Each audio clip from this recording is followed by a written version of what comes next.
Bonjour, bienvenue dans votre série de podcasts Comme un lien. Savez-vous qu'il est possible de réconcilier agriculture et environnement ?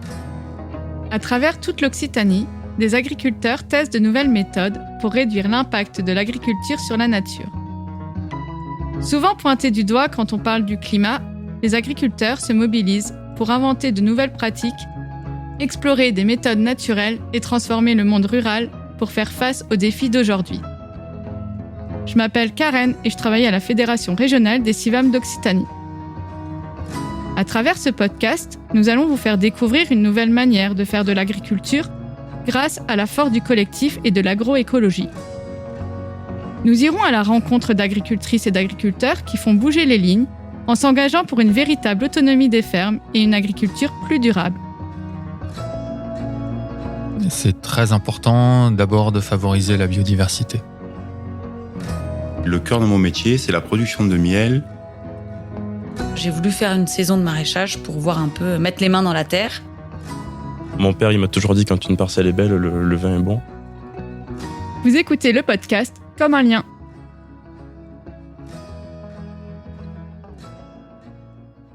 Dans la vallée du Tarn, la culture de la cerise ou de la mirabelle ne peut se faire que sur des parcelles morcelées et difficilement accessibles. Dans ce territoire isolé, l'irrigation est souvent un véritable défi. Au Gaec-la-Cerizay, sur la petite commune de la Cresse, Julien a quand même trouvé la solution pour apporter de l'eau et irriguer correctement ses parcelles de mirabelliers. Je suis allée à sa rencontre en compagnie de Nathalie, animatrice à la PABA, pour tenter de mieux comprendre les mutations de l'arboriculture dans l'Aveyron.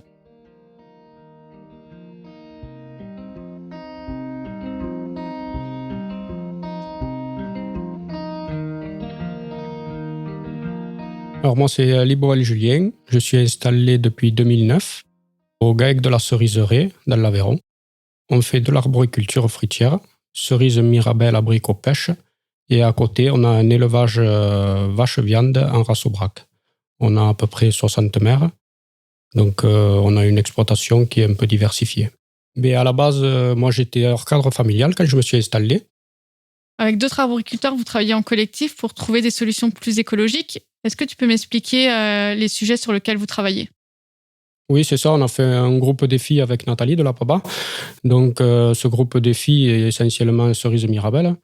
Donc, là-dessus, on étudie un peu toutes les problématiques, surtout les sécheresses comme on est en train de vivre ces dernières années, et ainsi le problème de la drosophile sur la cerise essentiellement, qui pose beaucoup de problèmes dans notre région et puis au niveau national, quoi.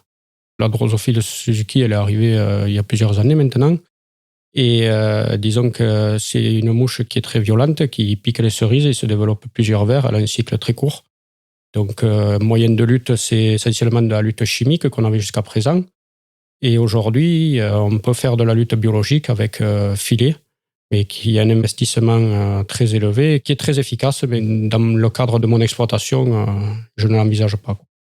Donc l'arboriculture a toujours été une activité dans la vallée du Tarn. Pourtant, aujourd'hui, elle est quand même pas mal menacée. Tu as décidé d'arrêter la culture de la cerise. Est-ce que tu peux m'expliquer pourquoi, en fait, ce choix-là, en tout cas pour toi, actuellement ? Moi, c'est un choix personnel. On a décidé d'arrêter la culture de la cerise parce qu'à cause de la drosophile Suzuki qui nous menace depuis plusieurs années et qui, pour nous, demande vraiment des traitements chimiques pour pouvoir assumer la récolte derrière. Et ce n'est pas dans mon objectif. Je préfère partir sur de la culture plus biologique, comme la mirabelle, ou éventuellement une autre variété de prunes qu'on va peut-être développer. Mais la cerise, au jour d'aujourd'hui, on va conserver que de la cerise précoce.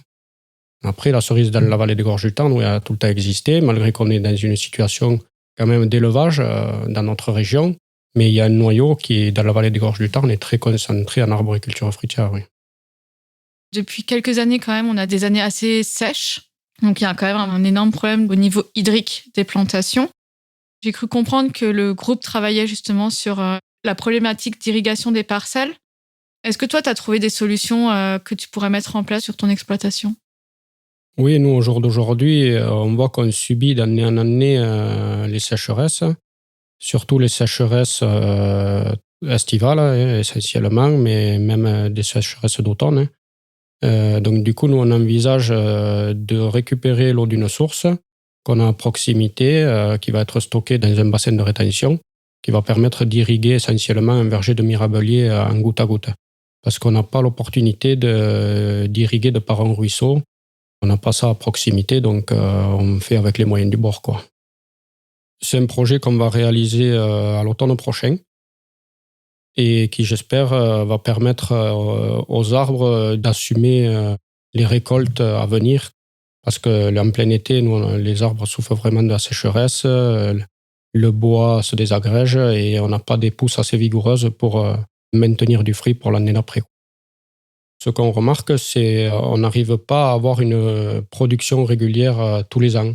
Et j'espère que le fait d'irriguer va combler cela, quoi.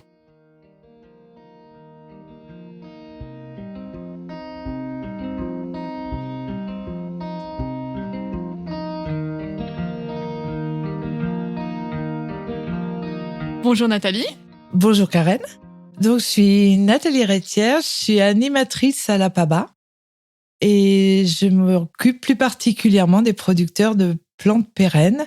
Alors, il s'agit des viticulteurs, des producteurs de petits fruits et des arboriculteurs. Depuis 2022, j'accompagne un groupe défi en arboriculture et l'objectif est de réduire les insecticides et de faire la transition vers des productions plus écologiques. Voilà. Donc avec le témoignage de Julien, on a quand même compris que la question de l'irrigation était quand même très importante dans la vallée du Tarn. Je sais que vous travaillez sur cette problématique avec Simon Cordier, technicien spécialiste de l'irrigation. Est-ce que tu peux nous expliquer un peu les solutions qu'ils vous ont proposées à l'ensemble du collectif ? Alors déjà, il faut remettre la production de la vallée du Tarn dans son contexte. C'est-à-dire que c'est des producteurs de cerises et de mirabelles. Ce qu'il faut que j'explique aussi, c'est que l'APABA, c'est un groupement d'agriculteurs biologiques. J'accompagne un groupe d'arboriculteurs qui est plus en conventionnel. Donc, les objectifs principaux étaient de réduire les insecticides. Et parallèlement à ça, on est face à un problème, face au changement climatique, qui est la sécheresse des sols et le réchauffement. Donc, en fait, on travaille à la fois sur la réduction des insecticides et la mise en place de l'irrigation. Ce qui est très compliqué parce que il y a de moins en moins d'eau. Avant, la production se faisait que par les pluies. Il n'y avait pas besoin de faire des stocks d'eau. Et maintenant, en fait, les arbres manquent d'eau et nous sommes obligés de mettre en place des stocks d'eau et en plus de mettre en place une irrigation.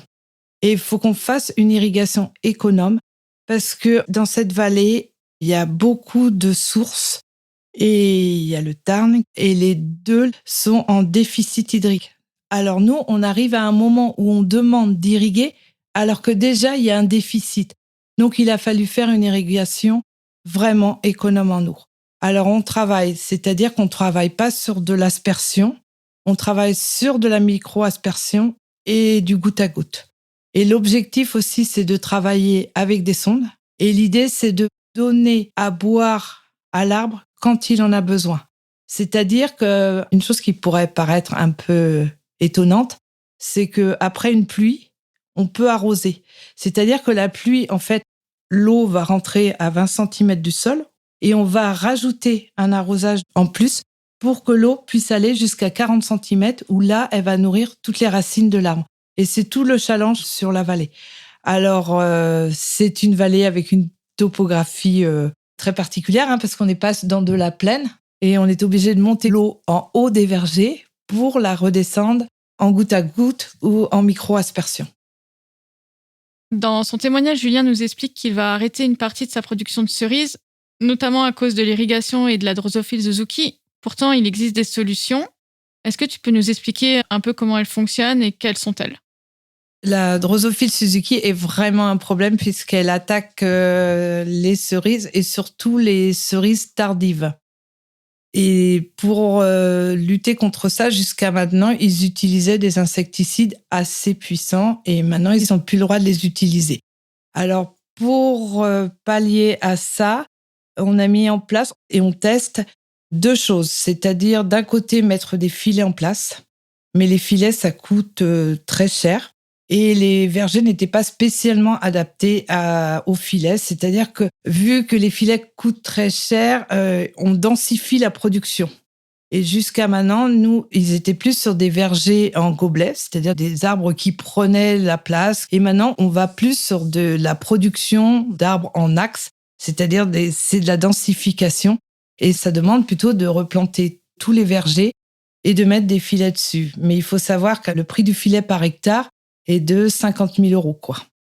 Donc, pour pallier à ça, à ce prix, en fait, parallèlement, ils sont obligés de mettre l'irrigation pour augmenter le calibre des cerises et pour mieux le valoriser, pour mieux amortir, dans un sens, leur filet et l'irrigation. Donc, c'est tout un chantier qui est mis en place, qui est très important. Parallèlement à ça, on travaille aussi sur l'argile, c'est-à-dire qu'on pulvérise de l'argile sur les cerises pour les blanchir, parce qu'en fait, la Drosophile Suzuki est surtout attirée par le rouge. Donc, on blanchit les cerises. En plus, l'argile, où on va aussi travailler sur le talc, durcit un peu le pédoncule de la cerise, et puis la cerise en elle-même, et ce qui fait que la drosophile n'arrive pas à pondre à l'intérieur de la cerise. Merci à tous les deux. Merci.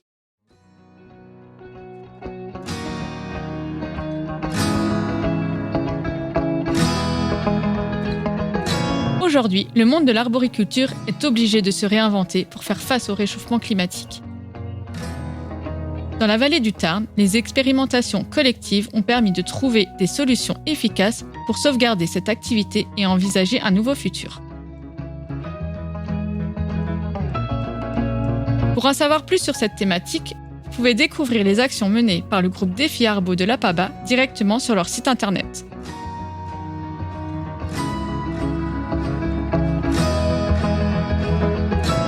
En attendant le prochain épisode, n'hésitez pas à consulter le site web de la FR CIVAM Occitanie. Vous pouvez également nous rejoindre sur les réseaux sociaux pour découvrir nos projets et échanger avec nous. Comme un lien est un podcast du CIVAM Occitanie, produit par Studio Podcast Montpellier, écrit par Paul Angèle et réalisé par Bastien Nicolai. Ces épisodes sont financés par la DRAF Occitanie et la région Occitanie.